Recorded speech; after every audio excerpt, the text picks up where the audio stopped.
You are looking at Julian's pronunciation guide, where we look at how to pronounce better some of the most mispronounced words in the world, like this other curious word. But how do you say what you're looking for today?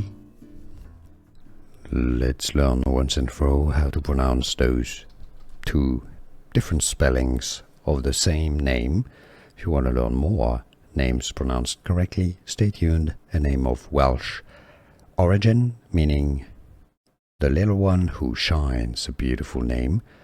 In Welsh, it's pronounced as Meghan. The different spellings are just variants of the same name. Meghan, Welsh pronunciation, or in English, how to pronounce Meghan is how it's generally pronounced in English. Meghan, how do you pronounce it yourself? Let us know, let everybody know in the comments.